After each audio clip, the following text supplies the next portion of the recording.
Bom bem-vindo ao nosso programa. Aqui nós temos Selma Mercera Domitilia. Junto conosco, Judici Domitilia. Conta, Selma. Bom, muito bom.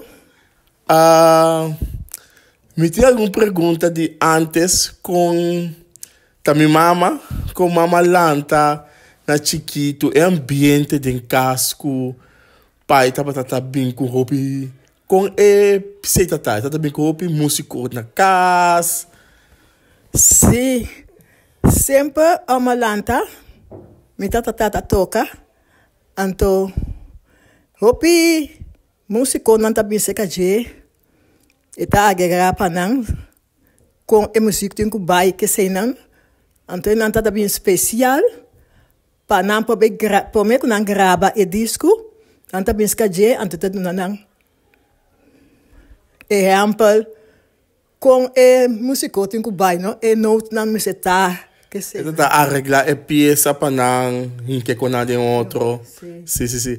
Então, mas compreender que mama tá ter um grupo de baile também. Mas por que não tem que dizer? Sim, tá tem um grupo, então de quadrilha, então tá trabalha de grupo de quadrilha, então pai me tá também tá toca e disco não. Então tá tem um homem que chama Ronick, aí muda. Que tá guia nós de Quadrilha Club. Balha dança, tumba, mazurka, tudo assim, não. Hobby bom.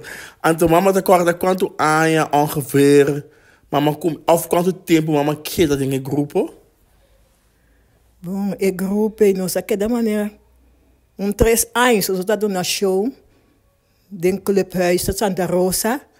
Nós trabalhamos também outro caminho, não?